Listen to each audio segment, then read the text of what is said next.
The one thing I'll say about all the coaching hires that you just mentioned at Miami is Golden, Diaz, even going back to Larry Coker, despite what he inherited and won a national championship, and Randy Shannon as well, is none of those coaches accomplished anything before they got to Miami as a head coach, nor did they show themselves to be a capable coach to accomplish anything after they left Miami. None of them did anything before or after their Miami stint. Now, Mark Richt, different case. Top 10 coach at Georgia, produced annually top 10 teams at Georgia.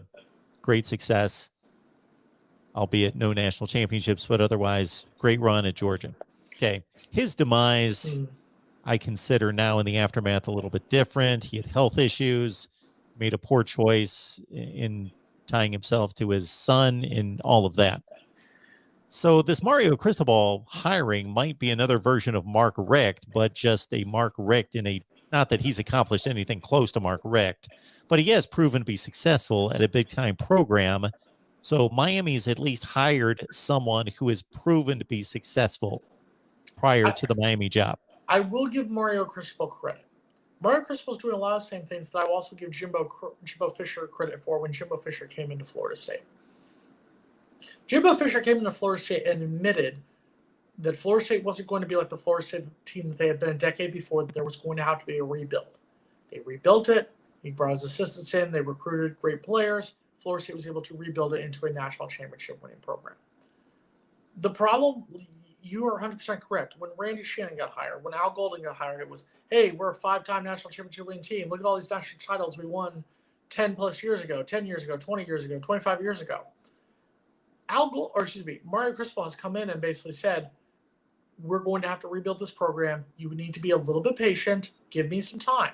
And that's what I'm saying. I think this year, if Miami is 8-4 this season, Miami fans should be happy because there will be that sense of improvement. Number one, because also number two, your schedule gets a lot easier next year. In 2024, you have to play Florida, Notre Dame, Florida State, in addition to North Carolina, Virginia Tech, and whatnot on that schedule. Get through this season because next season could be the season where Miami could get back to that next level. But the problem is you're going to have a lot of fans who are automatically clamoring saying, oh, we got a former Miami player. It's all about the U. National championships are coming in. I have bets with two people at my station right now who think that Miami will be a 10-win team next season. They're not going to be a 10-win team. They should on paper be a 10-win team, but they won't because they will mentally choke in at least 2 games next season. Mark my words, Miami.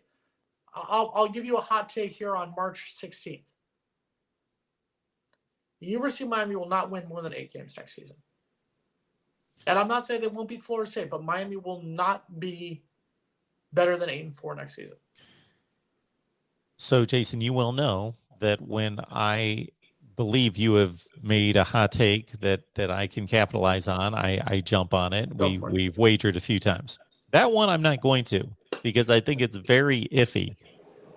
I see this Miami team as being better than, as you just mentioned, 10 opponents on its schedule. Texas A&M's better, Clemson's better. So if they lose, if it's chalk, they should be 10-2. But to your point, I took hell from Miami fans last year for picking them to go 9-3. We're better than that. We're going to go 10-2 or 11-1. Well, they go. So I get beat up for picking them 9. Well, I overestimated them. They went 7-5. Mm-hmm.